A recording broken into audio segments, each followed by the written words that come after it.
ओम।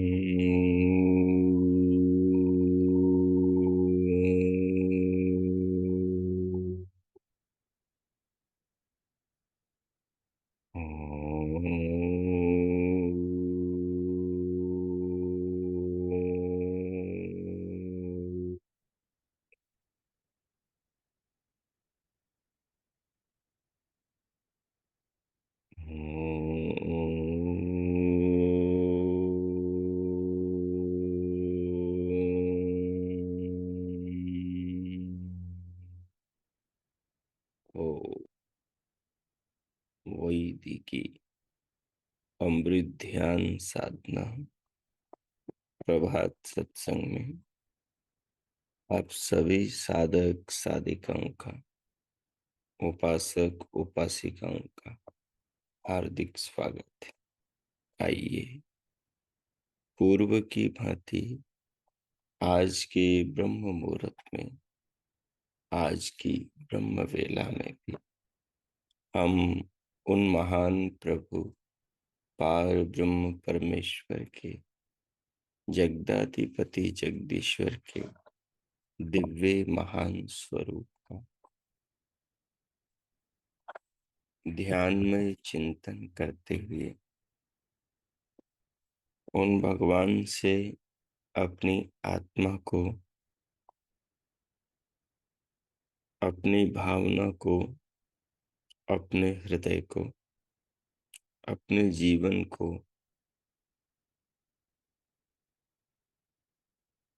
प्रभावित करें, भगवान से अपने आप को पावन करें, पवित्र करें।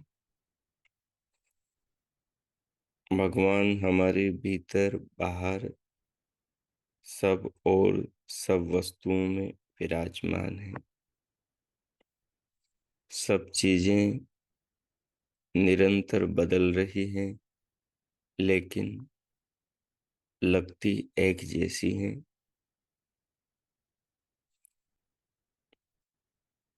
उसका कारण भी है, एक जैसी लगनी भी चाहिए और बदलनी भी चाहिए। दोनों की आवश्यकता है। अगर एक बच्चा अगर बच्चा ही बना रहे तो उसे जीवन का, यौवन का अनुभव नहीं होगा। अगर एक युवक युवा ही बना रहे तो उसे वृद्धत्व का, बुढ़ापे का अनुभव नहीं होगा। वो युवा ही बना रहेगा। संसार का कोई भी भोग सदा सुख नहीं देता। जब तक वो जिस इंद्रिय के संपर्क में प्रथम बार है, दो बार, तीन बार, चार बार है, तब तक ही सुख देता है। उसके बाद दुख में बदल जाता है। थोड़ा मिष्टान, थोड़ी खीर, थोड़े पकवान ही सुख देते हैं। अगर पकवान, अगर खीर, अगर मिष्टान अति हो जाए तो वो भी दुखदाई हो जाते हैं। अगर बचपन ही बना रहे हमेशा तो वो भी दुखदाई है। अगर यौवन ही बना रहे तो वह भी दुखदाई है।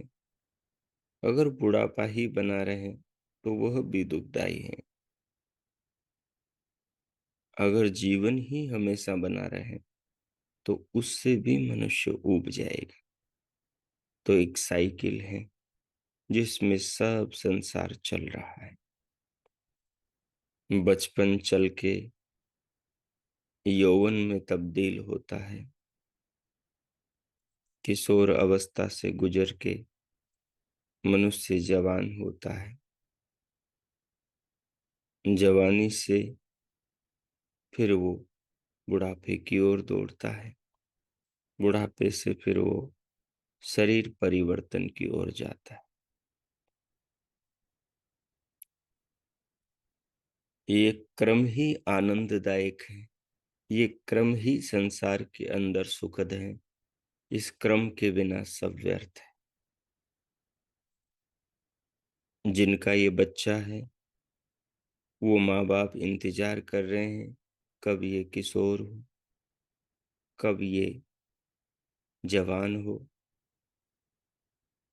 वो इसके इंतजार में है। जैसे ये बच्चा किशोर और जवान होता है, उधर माँ बाप धीरे धीरे बूढ़े होते हैं। ये बच्चा बूढ़ा होता है, उधर माँ बाप शरीर बदल लेते हैं। ये बच्चा जब तक जवान होता है, इसका ब्याह होता और इसके बच्चे हो जाते हैं। ये बुढ़ापे की ओर दौड़ता है, इसके बच्चे जवान हो जाते हैं।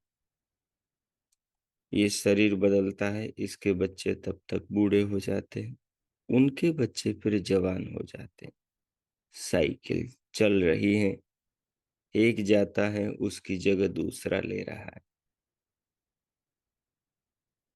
निरंतर चल रहा है। किसी को भी एक घर में न बच्चे अच्छे लगेंगे, न सब जवान अच्छे लगेंगे, न सब बूढ़े अच्छे लगेंगे। बच्चे भी होने चाहिए, जवान भी होने चाहिए, बूढ़े भी होना चाहिए। सबके अपने अपने महत्व है।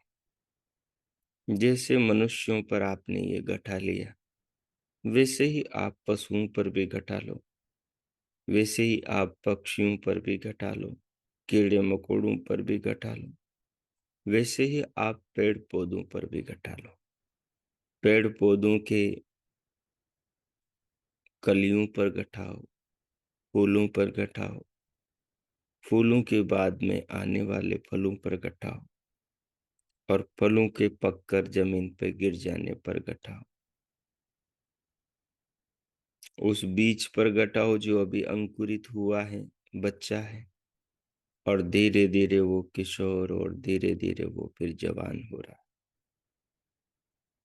और धीरे धीरे वो दरखत हो गया है, बूढ़ा हो गया है, और अब वो शरीर बदलने की ओर जा रहा है।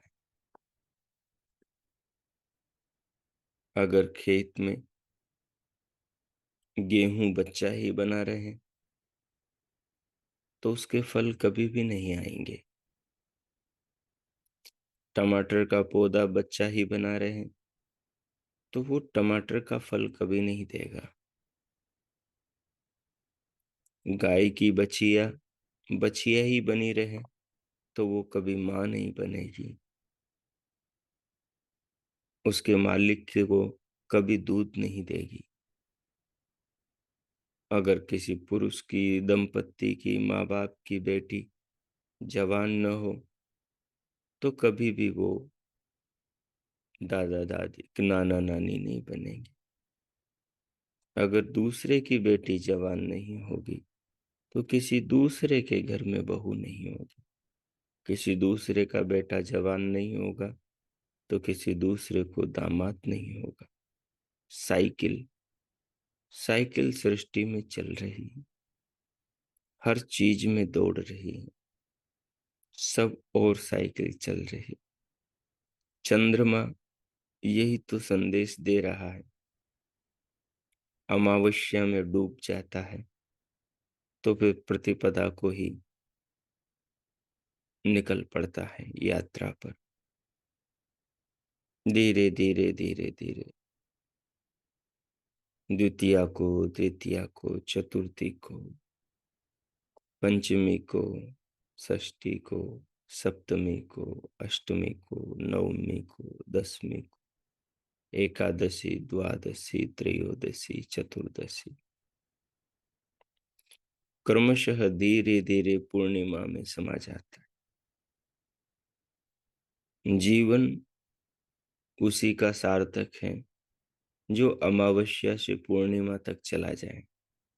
जो अंधेरे से उजाले में समा जाए, जो चंद्रमा की तरह जीवन को सार्थक करे।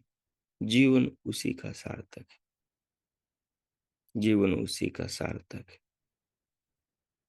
परिवर्तन से न डरे। परिवर्तन तो सफलता की निशानी। परिवर्तन तो जीवन में सोपान है जो मनुष्य को बुद्धिमान बनाते। जो मनुष्य को बुद्धिमान बनाते। जितनी भी वनस्पति है, जितने भी पेड़ पौधे हैं, सब बीज बोते हैं, उनके अंकुरण का इंतजार करते हैं।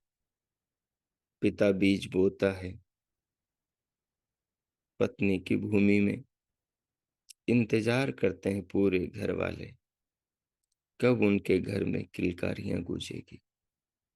किसान बीज बोता है भूमि में, तो इंतजार करते हैं पूरे घर वाले, पूरे बाजार वाले, पूरे व्यापारी इंतजार करते हैं किसान की भूमि में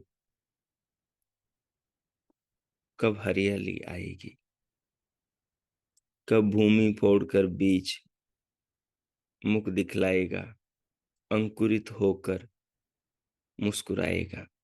सब इंतजार कर रहे हैं। बीज अंकुरित होता है, भूमि फोड़कर बाहर निकलता है, धीरे धीरे आगे बढ़ता है। किसान रोज उसको पानी देता है, उसकी रक्षा करता है, उसकी देखभाल करता है कि यह आगे बढ़े। बीज आगे बढ़ता है, धीरे धीरे पौधा बनता है, धीरे धीरे फल आने लगते हैं। फल आने लगते हैं कि बीज धीरे धीरे आगे पकने लगता है। अगर बीज पके नहीं, अगर पौधा उसके फल पके नहीं, तो फिर पौधा किस काम का, फिर फल किस काम के। कच्चे का क्या करेगा किसान। पकने चाहिए, पकने की इंतजार है। किसान देखता है पौधा बूढ़ा हो जाए, पौधे में आत्मा है। किसान को इंतजार है उसके बूढ़ा होने का, कि वो अब बूढ़ा हो जाए तो वो फसल लें उससे, तो वो फसल लें। तो सृष्टि भी आपके बूढ़ा होने का इंतजार करती है। सृष्टि भी अपना शरीर वापस लेना चाहती, नया देना चाहती। किसान अब नए बीज लेना चाहता है, जो उस पौधे से, जो उस बूढ़े, उस सूखे हुए पेड़ से उसे मिलेंगे। अब वो बीज लेने के बाद में उससे कोई मोह नहीं रखता, कोई सरोकार नहीं रखता, कोई मतलब नहीं रखता। बीज चला जाता है हाथ में किसान के, और पौधा शमशान में। पौधा चूल्हे में जाता है, पौधा ईंधन बन जाता है।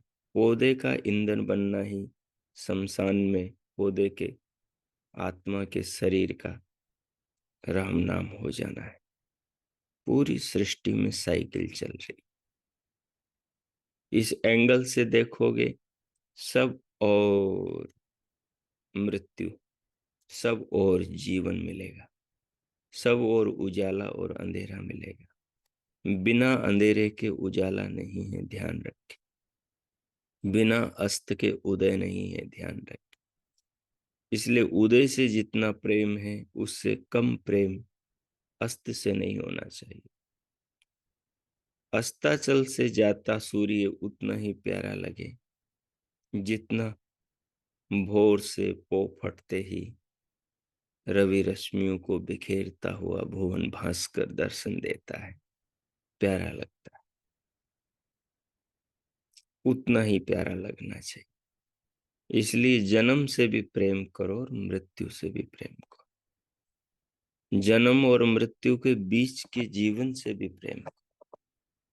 इसको जितना समझेंगे उतना भगवान से जुड़ेंगे। क्योंकि जैसे हम असमर्थ हैं शरीर को बचपन में लाने के लिए, शरीर को जवानी में ले जाने के लिए, और शरीर को बुढ़ापे से मुक्ति दिलाने के लिए। हम असमर्थ हैं। प्रकृति में हो रहा है, घटनाक्रम चल रहा है। प्रकृति जड़ है, हमारा शरीर जड़ है। अगर आत्मा न हो तो शरीर कुछ भी न कर सके। अगर बचपन में ही आत्मा किसी शरीर की भाग जाए, शरीर को छोड़ करके चली जाए, शरीर से निकल जाए, तो फिर शरीर बच्चा ही रह जाएगा। शरीर फिर किशोर जवान कभी नहीं होगा। शरीर फिर बूढ़ा कभी नहीं होगा। फिर उस शरीर से दूसरे शरीर, दूसरे बच्चे पैदा नहीं होंगे। फिर वो शरीर बिना फल दे ही संसार से चला जाएगा, अपने कारण में विलीन हो जाएगा। तो शरीर चलता है चेतना से, जैसे गाड़ी चलती है ड्राइवर से, एरोप्लेन चलती है पायलट से। बिल्कुल ऐसे ही बिना चालक के वाहन चलता नहीं, बिना नाविक के नौका समुद्र पार करती नहीं, इस तट से उस तट को जाती नहीं। बस जन्म जिसके भरोसे होता है उसी पर निर्भर मृत्यु होती है। जो चंद्रमा प्रतिपदा को जन्म लेता है, वही चंद्रमा अमावस्या में अस्त भी होता है। अगर चंद्रमा प्रतिपदा के बाद आगे न बढ़े तो वो पूर्णिमा तक कभी नहीं पहुंचेगा। वो पूर्णिमा से अमावस्या तक कभी नहीं पहुंचेगा। चंद्रमा तो अमावस्या तक पहुंच रहा है, लेकिन अमावस्या फिर चंद्रमा को पूर्णिमा तक पहुंचा रही है। अंधेरा उजाले तक पहुंचाता है और उजाला अंधेरे तक। अंधेरा भी कीमती है और उजाला भी कीमती है। दिन रात तक पहुंचाता है और रात पुनः नई शक्तियों से भर के दिन के हाथ सौंप देती है। अगर अमावस्या न हो तो पूर्णिमा आएंगी कहां से? कभी नहीं आएगी। दिन नहीं होगा तो रात कहां से? रात नहीं होगी तो दिन कहां से होगा? मृत्यु नहीं होगी, जन्म कहां से होगा? और जन्म नहीं होगा तो संसार का रस कहाँ होगा? इसलिए न जन्म बुरा न मृत्यु बुरी। जन्म से मृत्यु के बीच का न संसार बुरा है, न मृत्यु से पुनर्जन्म के बीच का वो अबोध जगत, अपरिचित जीवन, जहां आत्मा बिना शरीर के सूक्ष्म शरीर में रहता, अंतरिक्ष में विचरण करता, ईश्वर के पराधीन रहता, अधीन रहता, वो भी आवश्यक है। इसलिए संसार में निरर्थक कुछ भी नहीं। इसलिए किसी बात की चिंता नहीं करनी चाहिए। चिंताओं से ऊंचा उठकर जीना चाहिए। न मृत्यु की चिंता, न जन्म की चिंता, न जवानी की चिंता, न बुढ़ापे की चिंता। पुरुषार्थ करते रहना चाहिए, परिश्रम करते रहना चाहिए। सूर्य की तरह, चंद्रमा की तरह, उस नन्हे से बीज की तरह जो जमीन की मजबूत परत को तोड़ के बाहर निकलता है, पौधा बनता है, जवान होता है, कलियां खिलाता है, कलियों को फूल बनाता है, फूलों को फल बनाता है और फलों को फिर पकाता है, पकाकर मालिक के हाथ में सौंप करके चला जाता। वाह क्या बात है! जीवन ऐसा जीव उस पौधे से जीना सीखो। वो अंकुरित होता है बीज, अंकुरित होकर सुंदर सुंदर पल्लव लेकर विकसित होता है, फिर पुष्पित होता है, फिर फलित होता है, और फलित के बाद में फिर वापस बहुत सारे बीज देकर अपने जीवन को सार्थक करके चला जाता। कौन जीवन को सार्थक करता है? जो एक से अनेक हो जाता है, जो एक अनेकों में विकसित हो जाता है, वही जीवन सार्थक है। बीज एक बोया जाता है, लेकिन वही एक बीज किसान को अनेक बीज देकर जाता है। किसान की झोली भर के जाता है। किसान के आंगन को अन्न से तरबतर कर देता है। वो बीज सार्थक है, वो पौधा सार्थक है, जो बिना बीज दिए नहीं मरता, बिना किसान को आनंदित किए नहीं मरता, जो अपने मालिक को आनंदित कर दे। बेटा वही सार्थक है जो अपने माँ बाप को आनंदित कर देता है। परम माता पिता परमात्मा है। ये खेती तो परम पिता परमात्मा की, पृथ्वी भूमि है और सूर्य पिता है। पुरुष सूर्य है और भूमि स्त्री है, और ये चंद्रमा इनकी संतान। सब कुछ बंधा हुआ है, हर कण कण बंधा हुआ है, सब कुछ एक दूसरे से जुड़ा हुआ है। जब इस एंगल से आप दुनिया को देखोगे तो सबके पीछे परमात्मा बैठा नजर आएगा। जैसे वो कठपुतली का खेल देखा होगा कि कठपुतली की कभी आंख ऊपर आ रही है, कभी दूसरी आंख की भौं ऊपर आ रही है, कभी ललाट में सलवटें पड़ रही हैं, तो कभी बायां हाथ दायां हाथ, उंगलियां हाथ पांव ऊपर नीचे आ रहे हैं, कठपुतली नाच रही है। लेकिन नचाने वाला ऊपर उंगलियों से नचा रहा। जिस कठपुतली को जैसा नाच दिखाना है वो वैसा नाच दिखा रहा है। कठपुतलियों में कुछ बच्चे भी हैं, कुछ नर भी हैं, कुछ नारियां भी हैं।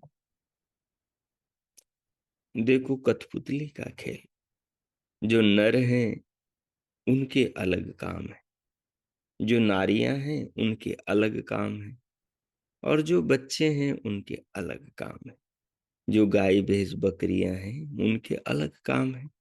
जो मधुमक्खी है उसका अलग काम है, उसका शहद बनाने का काम है कि वो फूल फूल पर भ्रमण करे और वहां से फूल का रस पिए, और उसके शरीर में भगवान ने मधु बनाने की फैक्ट्री लगा दी। बस वो रस चूसेगी और फैक्ट्री में मधु बनेगा और छज्जे में वो इकट्ठा हो जाएगा। फिर मनुष्य उसको तोड़ लेगा और उससे अपने स्वास्थ्य की रक्षा करेगा। वाह क्या बात है। सब जगह गाय के लिए हरा घास घास बना दिया, घास को उगा दिया। अब गाय उसको चरेगी। कठपुतली गाय घास चर रही है, उससे उसके शरीर में देखो सब धातु बन रही है और उसके शरीर में दूध बन रहा है। अब दूध को उसको पालने वाला पिएगा, उसका दही घी बनाएगा, घी से फिर हवन करेगा, हवन की सुगंधी आसमान में बादल बनाएगी और फिर बादल को भगवान बरसाएगा। फिर किसान के घर में अंधन की बरसात होगी। क्या साइकिल है, क्या क्रमबद्धता लयबद्धता है, क्या एक पदार्थ के साथ दूसरे का संबंध है।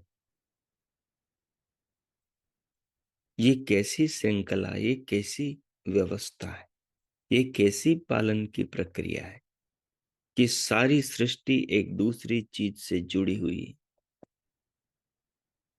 मनुष्य के सिर का बाल मनुष्य के पांव के तलवे की कोशिका से जुड़ा हुआ है। मनुष्य के शरीर का हर अंग, मनुष्य के शरीर की हर कोशिका ऊतक, कोष्ठक, रस, रक्त, मांस, मज्जा, अस्थि, मेद, शुक्र, शोणित से जुड़ा। कहते हैं पिंड ब्रह्मांड का प्रतीक है और पिंड का एक एक तार एक दूसरे तार से जुड़ा है। जैसे स्वेटर का धागा स्वेटर के हर ताने बाने से जुड़ा है। क्या बात है। पृथ्वी सूर्य से जुड़ी, सूर्य पृथ्वी से, सूर्य चंद्रमा, चंद्रमा सूर्य पृथ्वी से, सब एक दूसरे से जुड़े।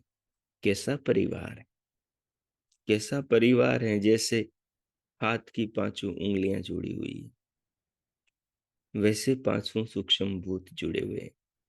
जैसे हाथ की पांचों उंगलियां जुड़ी हैं, वैसे मनुष्य की पांचों ज्ञानेंद्रियां जुड़ी हैं। जैसे हाथ की पांचों उंगलियां जुड़ी हैं, वैसे पांचों स्थूल भूत जुड़े हुए हैं। जैसे हाथ की पांचों उंगलियां जुड़ी हैं, वैसे मनुष्य के शरीर की पांचों कर्म इंद्रियां जुड़ी हैं। कर्म इंद्रियों का संबंध ज्ञानेंद्रियों से है। हाथ की पांचों उंगलियों का संबंध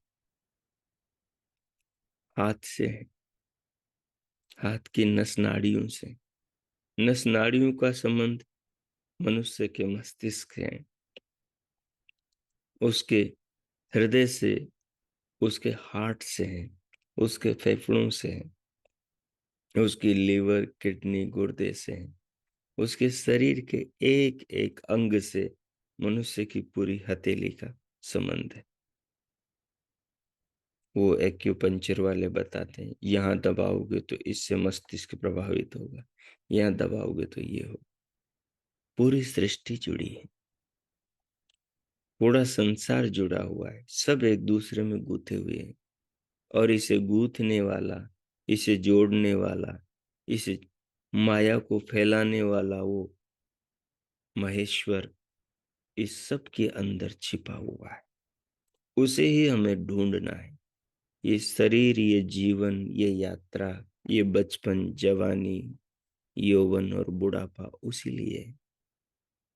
अगर हम न ढूंढ पाए तो हमारा जन्म व्यर्थ हुआ, तो हमारा जन्म व्यर्थ हुआ।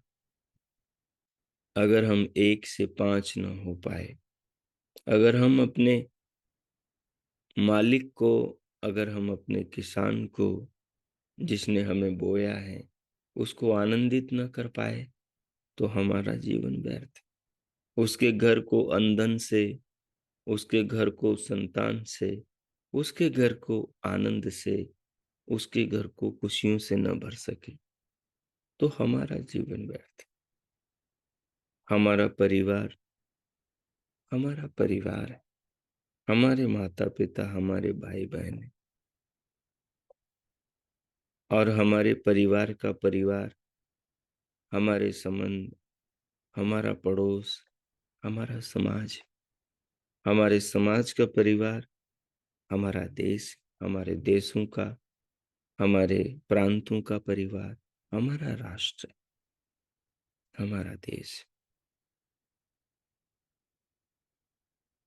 जब एक बच्चा विकसित होता है, जब एक पति पत्नी एक बच्चे को महान बनाते हैं, पहले वो महान बनते, फिर बच्चे को महान बनाते हैं। ये बच्चा महान बनकर कहीं डॉक्टर बनता है, चिकित्सा करता, वैद्य बनता, हजारों का उपकार करता। ये बच्चा ऋषि बनता, विद्वान बनता, लाखों का मार्गदर्शन करोड़ों का करता। ये बच्चा राजा बनता, पूरे राष्ट्र को चलाता। इकाई का निर्माण राष्ट्र का निर्माण है, अपना निर्माण, देश का निर्माण, संसार का निर्माण, आने वाले संतान का निर्माण, आने वाले भविष्य का निर्माण, आने वाले भविष्य का निर्माण है। खुद का निर्माण अपने पिता का गौरव का निर्माण है, अपनी भूमि का गौरव का निर्माण है, अपने देश का गौरव का निर्माण है। अपना निर्माण सबके निर्माण का आधार है। अपना निर्माण राष्ट्र के नींव की मजबूती है। जब व्यक्ति स्वयं अपने अपने निर्माण में लगते हैं तो पूरा राष्ट्र, पूरा विश्व उत्तम सृजन की ओर बढ़ता है। चाहे वो अध्यात्म हो, चाहे वो समाज हो, चाहे वो राष्ट्र हो, सब संसार गुथा हुआ है। सब पर भगवान की नजर। जिसने गूंथ रखा, जिसने सबको जोड़ रखा, जिसने संसार के ताने बाने को बुन रखा, उसने सबको बांध रखा। ऐसा बांध रखा है कि कोई किसी से अलग ना हो सके। सब जुड़े हुए हैं। आपकी अच्छाई दुनिया के अंतिम व्यक्ति तक पहुंचती है। आपकी बुराई दुनिया के अंतिम व्यक्ति तक पहुंचती है। आपका ज्ञान प्राप्त करना न जाने कहां कहां तक सुगंध फैलाता है। आपका संसार में ऊंचा उठना, सूर्य बनकर चमकना, न जाने कितने संसार को रोशन करता है। कितनों की जिंदगी में नई ऊर्जा, नई चेतना, नई उमंग, नई आशाएं पैदा करता है, नया उजाला फूंकता है। इसलिए जीवन को इस एंगल से देखो। मृत्यु से न डरो। मृत्यु को तो सौभाग्य समझो। नया शरीर मिलेगा, नया शरीर मिलेगा, ये खुशी हो। अब ये बूढ़ा होगा, नए लोगों से मिलेंगे। सब संसार में अपरिचित है। अगर मैं अपनी माँ के सामने बैठूं, अपने पिता, अपने भाई, अपनी पत्नी, अपने पति के सामने बैठूं, अपने बच्चों के सामने बैठूं और गौर करके उनके शरीर को, उनकी शक्ल को देखूं और उसमें ढूंढूं कि इनमें मैं कहाँ हूं, मेरे साथ इनका क्या रिश्ता नाता, क्या रिश्ता नाता।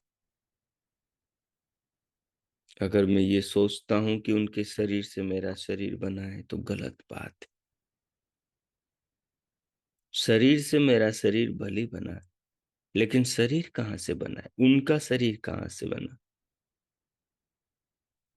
पहली बार धरती, आकाश, दुनिया बनी तब शरीर कहाँ से बने।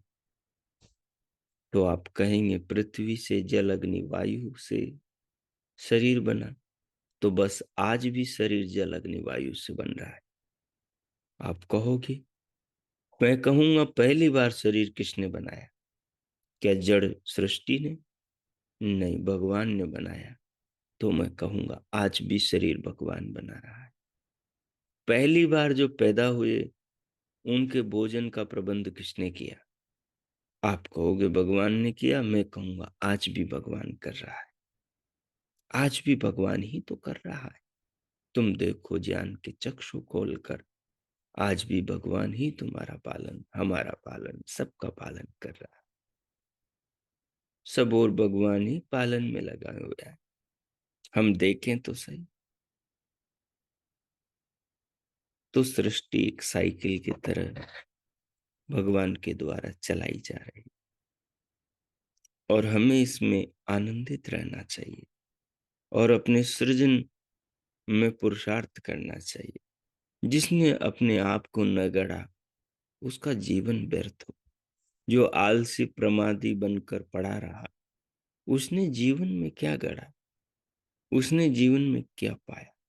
उसने उसके हाथ पांव को, उसके मस्तिष्क को, उसके शरीर को रचने वाले, उसे हर पल नूतन ऑक्सीजन प्राण देकर उसके जीवन को जीवंत रखने वाले के श्रम को, उसके पुरुषार्थ को, उसके उपकार को,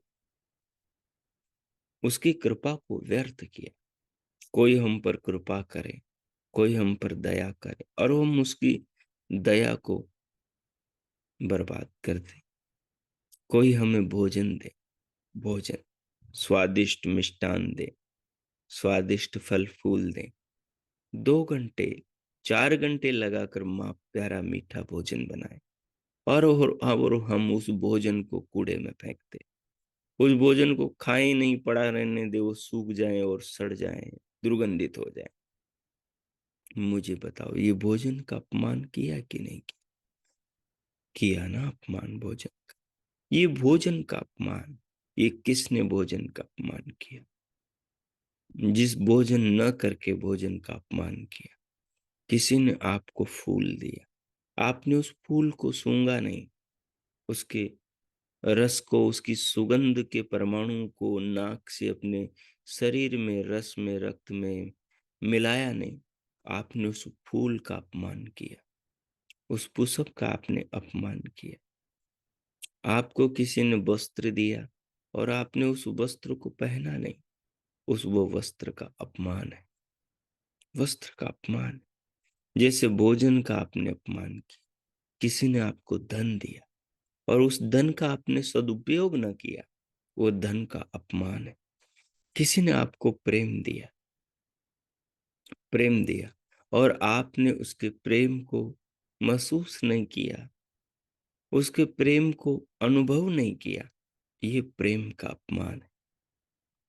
परमात्मा ने हमसे प्रेम किया, प्रत्येक पल प्रेम कर रहे हैं, हमें नई ऊर्जा, नई ऑक्सीजन दे रहे हैं, नए फूल हमारे लिए खिला रहे हैं सृष्टि में। और हम इस जीवन से प्रेम नहीं कर रहे तो हम श्वास से प्रेम नहीं कर रहे। हम जीवन का दुरुपयोग कर रहे हैं तो हम परमात्मा के प्रेम का अनादर कर रहे हैं। हम शरीर का दुरुपयोग कर रहे हैं तो हम परमात्मा के प्रेम का अनादर कर रहे हैं। अगर हम अनीति अन्याय की ओर जा रहे हैं तो फिर हम भगवान का ज्ञान, भगवान का प्रेम है, वो हमारे जीवन का उजाला है। भगवान की ऋचाएं, भगवान के हृदय की, मानवों के कल्याण के लिए उठने वाली सागर की लहरों की भांति ये लहरें तटों को जाकर जगाती हैं, उन्हें सोने नहीं देती। ये वेद की ऋचाएं हमें जगाती, लेकिन हम जागते नहीं, हम मूर्छित होकर पड़े हैं। भगवान हमारे हृदय में जागरूकता का संदेश देते हैं, हमें आलस को छोड़ने की बात कहते हैं, हमें प्रमाद को छोड़ने की बात कहते हैं, हमें उत्साहित करते हैं, हमें अधर्म अन्याय की ओर बढ़ने से रोकते हैं। भगवान हमारी आत्मा में बोलते हैं कि तुम इधर न जाओ और हम उधर चले जाते। भगवान की भावना, भगवान के आदेश को मार देते हैं, हम हत्यारे बन जाते हैं। हम भगवान के भावना के हत्यारे। जैसे माँ बाप की बात बच्चा न सुने और माँ बाप के सुखों को, उनके आनंद को मटिया मेट कर दे, माँ बाप के विरुद्ध बच्चा चले, अनर्थ अन्याय के काम करे, संसार में माँ बाप की कीर्ति को मटिया मेट कर दे, संसार के अंदर अपराध करे, चोरी, डकैती, व्यभिचार, बलात्कार, भ्रष्टाचार करे, बुरे काम करके माँ बाप की कीर्ति को नष्ट कर दे, वो संतान माँ बाप की भावनाओं के, उनके प्रेम का हत्यारा है, हत्यारी है। अगर कोई स्त्री अपने शील की रक्षा न करे, अपने चरित्र की रक्षा न करे, अपने सौंदर्य की रक्षा न करे, अपने यौवन की रक्षा न करे, अपने पति के लिए उसे सुरक्षित न रखें, तो वो अपनी माता पिता और अपने पति की हत्यारी है। अगर कोई पुरुष अपने शील को, अपनी ऊर्जा को, अपने सामर्थ्य को, अपने शरीर की शक्ति की संरक्षा न करे, तो वो अपने पत्नी का, अपने बच्चों का, अपने परिवार का हत्यारा है। वो जो व्यक्ति अपने जीवन को बिगाड़ रहा, वो राष्ट्र का हत्यारा है, वो माँ बाप का हत्यारा है। जो अपने जीवन को वेदों के अनुसार नहीं जी रहा, वो परमात्मा की भावनाओं का हत्यारा है। हत्यारे कैसे सुखी हो सकते हैं? हत्यारे कैसे आनंदित हो सकते हैं? हत्यारे कैसे परमात्मा को पा सकते हैं? कैसे जीवन में शांति का अनुभव कर सकते हैं? लोभ परमात्मा की भावना की हत्या करता है। जब आप क्षुद्र बनते हो, जब आप केवल अपने लिए जीते हो, जब आप अपनी मानवता को अपने बच्चों तक समेट लेते हो, तो आप सृष्टि के हत्यारे बन जाते हो। आप परमात्मा के आदेशों के, वेद के ज्ञान के, इस संसार को स्वर्ग और इस संसार को श्रेष्ठ बनाने में जब आप बाधक बनते हो, अपने लोभ, अपने मोह, अपने स्वार्थ, अपने राग द्वेष, अपने ईगो अहंकार के कारण, तो आप सृष्टि के उन्नति में बाधक बनते हो। आप परमात्मा के हत्यारे हो, आप सृष्टि के हत्यारे हो, आप अपने देश के गौरव के हत्यारे हो, आप आने वाली पीढ़ियों के हित के हत्यारे हो। साधना जीवन को सुगंधित करने का नाम है। आप जीवन के किसी भी पहलू को, किसी भी अंग को, जीवन के किसी भी भाग को दुर्गंधित करते हो, आप पूरे जीवन को प्रभावित करते हो। आपका अगर एक शरीर का अंग सड़ जाए, तो आपका पूरा शरीर, आपकी आत्मा प्रभावित होगी। आपका शरीर का एक अंग खराब होगा, आपकी पत्नी प्रभावित होगी, आपका पति, आपके बच्चे, आपके माँ बाप, आपके भाई बहन, आपके अड़ोसी पड़ोसी, आपके नौकर चाकर, आपके मालिक, आपके घर के पशु प्रभावित होंगे। वो तोता मैना, वो चिड़िया गोरैया आकर जो आपके लगाए हुए पलांडे में पानी पीती हैं, दाना चुगती हैं, छत पर वो कबूतर जो गुर करता है, वो सब प्रभावित होंगे। वो गाय जो आपके तबेले में बंधी है, उसका बच्चिया इंतजार कर रहा है, आप उसको छोड़ेंगे और वो अपनी माँ से दूध पिएगा। सब प्रतीक्षा कर रहे हैं। यदि आपके शरीर का एक अंग खराब होता है, तो उससे पूरा आपका परिवार, आपका पड़ोस और पूरा आपका समाज और आपका राष्ट्र प्रभावित हो। इसलिए आपके जीवन का एक अंग भी सड़ना नहीं चाहिए, दुर्गंधित नहीं होना चाहिए। शरीर के अंग के समान ही हमारी चेतना, हमारे ज्ञान का भी एक शरीर है। एक ज्ञान पुरुष होता है, एक राष्ट्र पुरुष होता है। ये राष्ट्र पुरुष ज्ञान पुरुष से ही जीवित रहता है, ज्ञान पुरुष से ही जीवित रहता है। परमात्मा के दिमाग में ज्ञान था सृष्टि को बनाने का, तो परमात्मा ने सृष्टि को बना दी। चित्रकार के मन में ज्ञान था चित्रकारी करने का, तो उसने वृक्ष बना दिया। मात, माता पिता के मन में माता पिता के मन में ज्ञान था, तो उन्होंने संतान बना दी।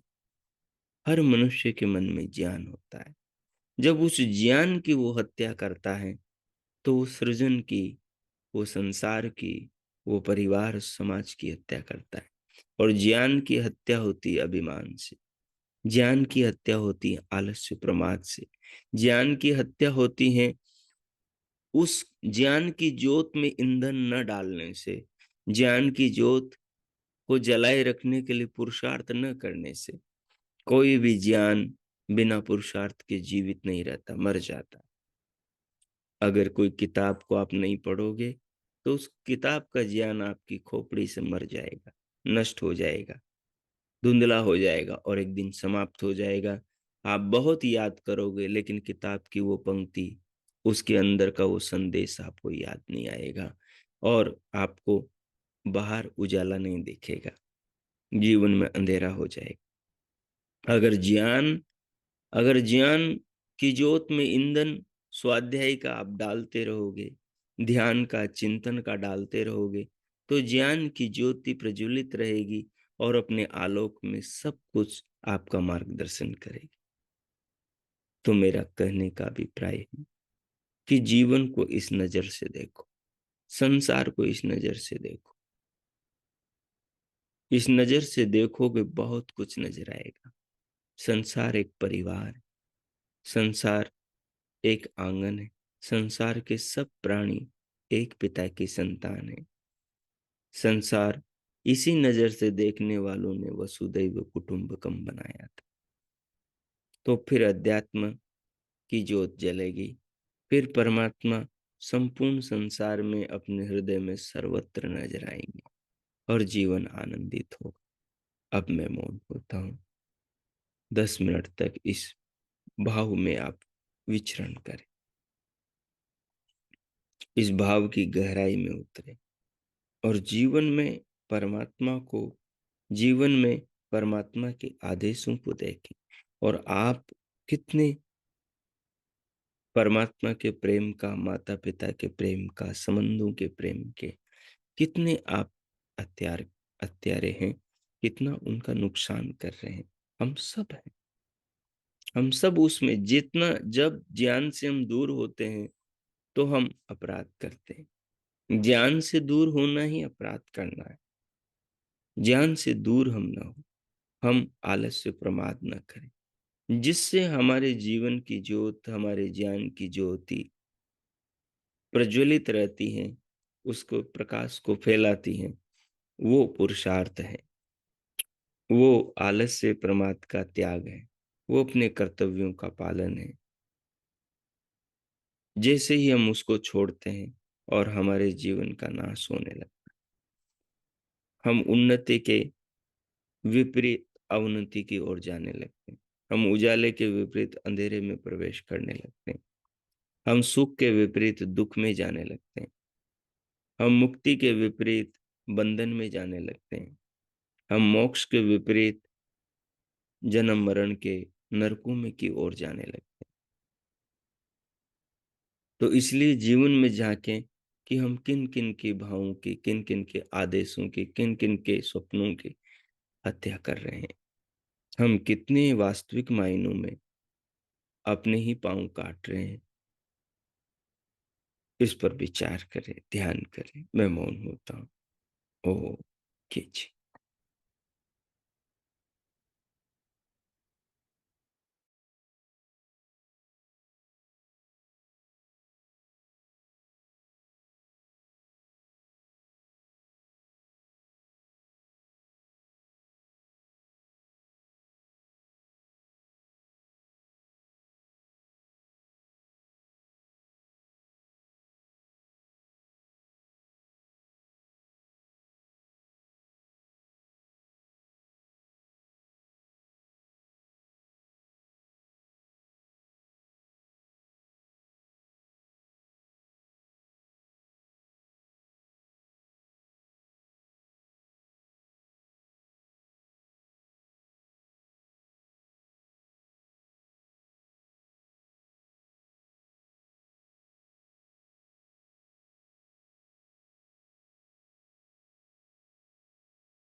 ओ,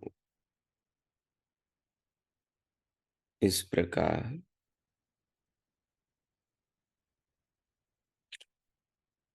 जीवन में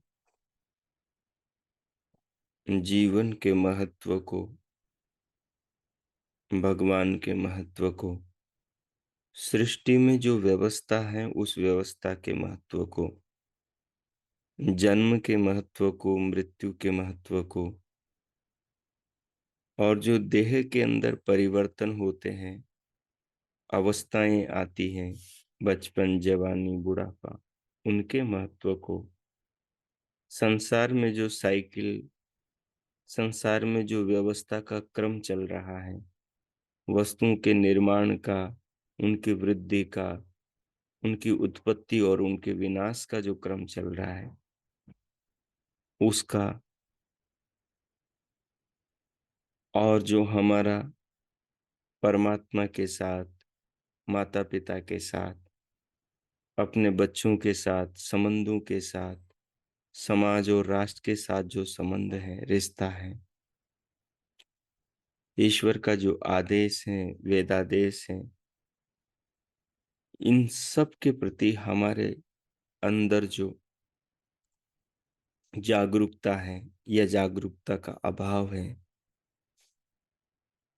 जो हम इनकी अवहेलना करते हैं, जो हम अपनी समाज, राष्ट्र, परिवार, संबंधों और परमात्मा के वेदादेश की हानि करते हैं, उन सब का कारण जो हमारा आलस्य, प्रमाद है,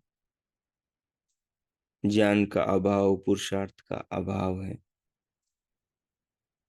परिश्रम से बचने का भाव है, ये सब दोष हमारे जीवन में कहीं ना कहीं छुपे हुए हैं। उनको जो आपने समझा ध्यान के द्वारा,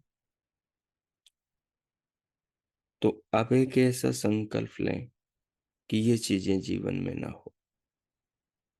संसार की हर चीज महत्वपूर्ण है। जितना महत्व जन्म का है उतना महत्व मृत्यु का है। आने का जितना महत्व, जाने का उतना महत्व। लेकिन शरीर के सदुपयोग से वो महत्व वास्तव में महत्वपूर्ण होता है। उस महत्व की सार्थकता होती है, उस वस्तु, उस उपकार की, उस परमात्मा के प्रेम की सार्थकता है। जब हम उसे वास्तविक रूप में उस ऊंचाई तक, उस शिखर तक, उस परिणाम तक पहुंचा देते हैं, तो अपने जीवन को जीवन के परिणाम तक पहुंचाने के लिए जिए, अपने आप को संकल्पित करें। परमात्मा के प्रेम की हत्या हमसे न हो, माता पिता के भावनाओं की और उनके अरमानों की हत्या हमसे न हो, हमारे समाज और हमारी आत्मा के हित की हत्या हमारे द्वारा न हो। हम जीवन को श्रेष्ठ बनाए, महान बनाए, उत्तम बनाए और ईश्वर के आदेशों को, आदेशानुसार जीवन को जिए। ऐसे संकल्प लें, ऐसी भावनाएं हृदय में रखें, परमात्मा का धन्यवाद करें, परमात्मा के प्रति हृदय में अपार श्रद्धा और आस्था का भाव जगाएं, अपने आप को परमात्मा से जोड़कर संकल्पों में बांधें और इन भावों में ओतप्रोत होकर अब हम शांति पाठ करेंगे और जीवन को वैसा ही इन भावों के अनुरूप जीने का प्रयत्न करेंगे। ओम। ओम। ओम। शांति, शांति, शांति। हो, आपका आज का दिन मंगलमय हो। प्रभु सबका मंगल करें। सबके लिए बहुत बहुत मंगल कामनाएं, शुभकामनाएं। इति ओम।